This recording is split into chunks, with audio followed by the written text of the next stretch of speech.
بسم الله الرحمن الرحیم. سلام و صبح زیبای شما وطندارای نهایت گل و مهربان بخیر. انشالله که صحتمند و سرحال باشین. از هر کنج دنیا که ما رو میبینین، از طریق وبسایت بیرون از افغانستان ما رو میبینین، البته در داخل افغانستان ما رو بینین، ده هستین. خوش آمدین به بخش جام صبح و زندگی. من هم رولای باوری هستم.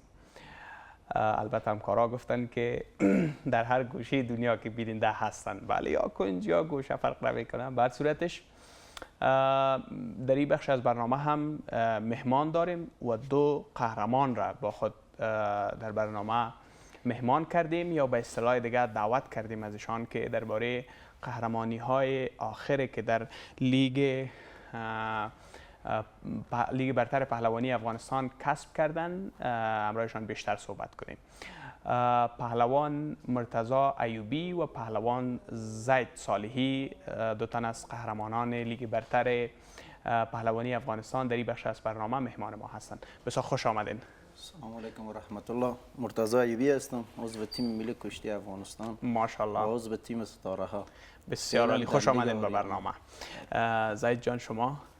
السلام علیکم بر شما، به دوستا، به چیز کسایی که ما را از طریق پرده تلویزیون تان میبینن.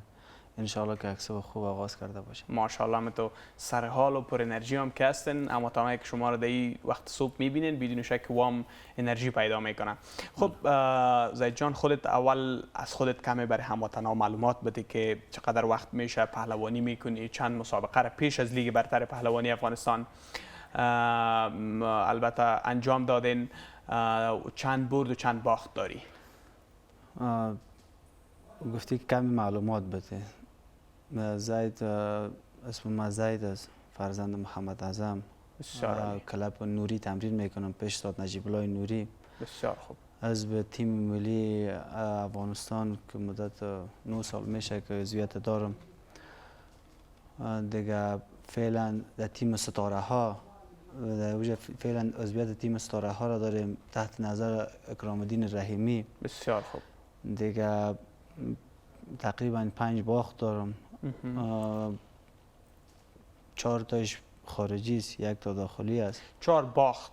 5 باخت دارم. 5 باخت، درست. 5 باخت دارم. و چند برد؟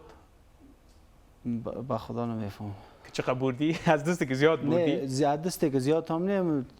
یک ارقام بگویم که یک وینال یک لاف نشه، شاید یک 35 مسابقه همه چیزا را برده باشم. برده باشیم، ماشاءالله. و در این مسابقه های خارجی هم شامل است؟ بیرون مرزی؟ بیرون مرزی هم بله شامل است. بیخیالی است، بسیار خوب است و انشالله البته کمی شامل است. کمی شامل است. و البته گفتی که در 5 باخت چند دانش بیرون مرزی بود؟ 4 دانش. یعنی قسمت بیشتر بازیایی که بیرون از افغانستان انجام دادی باختی. بله. انشالله که دوباره برگردی قوی. دوباره باختم براتون بگویم که چه رقم است. از ما امی 15 روز یا 20 روز که به مسابقه میمون برای ما اطلاع میدادن که شما مسابقه دارید. خب ما در 15 روز توجه به وزن کم کردن میکردیم، توجه به دوش مچم زودتر میکردیم. این نمیشه، حداقل باید ما 6 ماه 7 ماه آمادگی به مسابقه می داشتیم. بسیار. یک دم ما 2 دفعه سفر به ایران داشتیم. ما 2 دفعه در موتر تا به ایران رفتیم. از خود کابل شروع تا خود 20 ساعت تا هرات میشه و 17 ساعت تا مشهد، 13 ساعت تا مشهد میشه و از مشهد تا تهران، از تهران تا اصفهان. این رقم یک دفعه تا ارومیه سر مرز ترکیه است. تا اونجا ما در مدت خیلی زلو مونده بود. خب بهانه نمیشه این گپا. دیگه نظر به این مشکلات هم بود و کم تجربه هم بودیم و فعلا ما هستیم دیگه. انشالله روی که لیگ برتر افغانستان چقدر به این تجربه‌تان اضافه کردن صحبت میکنیم. مرتضی جان ایوبی اگر کوتاه درباره خودم بگویه. من از سال 92 عضو تیم ملی افغانستان هستم.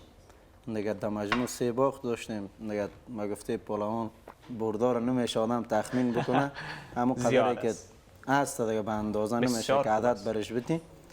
دیگه لیگ برتر فعلا به ما بسیار یک زمینه خوب مساعد کردن. یعنی در افغانستان ما امی رقم یک جایی که بسیار یک جای استاندارد به ما جور کردن. یعنی در افغانستان به این سطح مسابقه تابال نشده بود.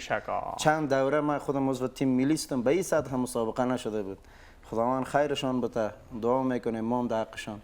که همین رقم مسابقه را ادامه بدن برای ما تا ما بتونیم به گفته پهلوان که در بیرون از کشور نتیجه بگیریم. اگر این مسابقه برای ما راه اندازی شوه، ایجاد شوه، بدون شک یعنی باز می جبرتون میگیم که برای ما همین رقم مسابقه شود، یک جای تمرین خوب داشته باشیم، دیگه داشته باشیم، از بیرون از کشور از هر جایی که بگوید به یاری پروردگار ان شاء الله برشان نتیجه میاریم. بسیار عالی است، ماشاءالله. این اطمینانه که شما میتین بدون شک که تربیت بدنی و المپیک افغانستان هم روی از این مسائل کار میکنه. خب شما پیشتر درباره سطحی مسابقات یاد کردین، چقدر یک تجربه عالی است بر شما؟ خودتان اشاره کردی که اگر این رقم مسابقات بیشتر دایر گرده یا بیشتر انجام شود در داخل کشور، بدون شک به یک نحوی شما ذهنا آماده میشین به مسابقات بین‌المللی، چون سطح مسابقات به نظر خود چقدر بالاست؟ به نظر ما سطح مسابقات تا حدود به او اندازه که بیرون از کشور است به او اندازه نمیشه که تخمین بکنیم، چون کشورهای متعدد میباشه در وجود. در افغانستان به حدود شاید همین سطح مسابقات تا 60% 70% برای ما روحی بسیار خوب است، کم نه، بسیار خوب است. و یک نکته دیگه حالا که پوشش تلویزیونی داره، بیخی پوشش تلویزیونی لایف مستقیم تمام هموطنا دوستان میبینه دیگه. این برای ما بسیار خوب است.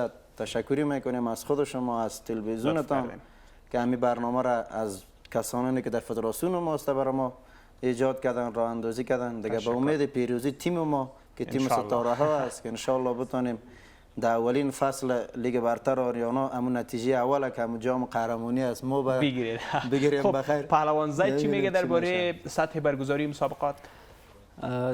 از اوایلی که پهلوانی جور شده یا آمده در افغانستان تا فعلا این رقم یک مسابقه برگزار نشده. بدون شک. خیلی که یک مسابقه سطحش بالاست. خب بعضی چیزا هست همیشه خوبی ها زیاد است، بعضی چیزا هم می باشد. مسابقه دورانی است که یک ذره به ما خوشایند نیست. باید قطعی هر تیم مسابقه باید اینمی چیزایش است. چه رقم است که باید مسابقه همی تیمی که حذف میشد دیگه حذف میشد. اون میرفت تیم باید پیش. دورانی باخت که میکنن پس مسابقه میکنیم، اینیش یک ذره خسته کن میشه با آدم. دیگه مسابقه ما فوق العاده است. مسابقه برگزاریش، تماشاچی و مردم تشویق آمدن و همه چیز. بدون شک. البته نگفتن امانه که راه یافتن به این مسابقات بدون شک یک پروسه میخواهد که اول باید او پروسه طی شود و بعد از او باید بازیکنای برتر و چهره‌های برتر انتخاب شود تا که به این مسابقات برسه و در این چنین یک سطح بازی بکنه که این نکته بدون شک که قابل یادآوری است. و هر دویتان چند مسابقه در لیگ برتر پهلوانی افغانستان انجام دادین؟ برای همتون بگوین. ما یکیش بود که 20 تیم انتخاب شده بود. ما در اول یک مسابقه کردیم، بعضی تیم‌ها 2 مسابقه کردن. باز ما یک تیم ما که مچ حاضر نشد یا ما چی رقم نشد، ما یک مسابقه کردیم، ما بعد 10 تیم را پیدا کردیم. اول 8 تیم بود، بعدا 2 تیم دیگه هم اضافه شد که 10 تیم شد. حالا در این رقابت هایی که پوشش تلویزیونی داره، در این پوشش که تلویزیونی داره، ما دیروز مسابقه داشتیم. دیروز پریروز، امروز باز داریم. بخیر امروز باز داریم. در مجموع از روزی که مسابقات یا لیگ برتر پهلوانی افغانستان آغاز شده چند مسابقه خودت انجام دادی؟ 2 مسابقه. و هر دویش برنده شدی؟ ماشاءالله. و ما 2 مسابقه کردیم، هر دویش برنده شدیم. ماشاءالله. هم تیم هستیم. هم تیم هستین، بدون شک تیم ستاره ها. بسیار عالی است. چقدر هم تیم های دیگه تان این فرصت را در مجموع فراهم میکنه که شما واقعا هم قهرمان اولین فصل لیگ برتر شوین؟ ما و شخصا خود ما کوچکترین فرد می تیم ما هستم. خیلی بزرگوارای دیگه هستن، خیلی تجربه های خوب دارن، مثل قاری صاحب شخصا الگوست. یک ورزشکار هم از نگفتن ما قاری هم هست و همگی دوستش داره دیگه. به همین رقم خیلی تجربه زیاد داره از ما کرده. کنار از یا خیلی چیزا را یاد میگیریم، خیلی یا به ما روحیه و توانایی میبخشن همین رقم هم تیمیا. بسیار خوب دیگه یا هر کدامش نفرای اول تیم ملی است. ماشاءالله. خیلی کوتاه اولا خب بسیار زیاد تشکر که لطف کردین در برنامه تشریف آوردین. ان شاءالله که بازی های بعدی تان را هم به پیروزی پشت سر بگذرانین و در پهلویش تیمتان هم قهرمان شد. ما دعا میکنیم بر همه تیم‌ها هر کدامش که بیشتر زحمت کشیده باشه یا بیشتر زحمت میکشه قهرمان شود. خیلی کوتاه در ظرف 30 ثانیه پیام هر دو قهرمان ما رو میگیریم. برای هموطنان عزیز خود؟ به تمام فرد می کشور ما که چی در داخل چی در بیرون هستند، فقط آرزوی خوشبختی برشان دارم، پیام خاص برشان ندارم. هر جای باشن خوش آرام در حفظ امان الله باشن. بسیار تشکر. همچنان فرموده استاد زیدالله، ازشان آرزوی صحتمندی میکنیم. در حق ما هم دعاگو باشن که انشالله ما هم بتونیم به افغانستان یک افتخار کسب بکنیم.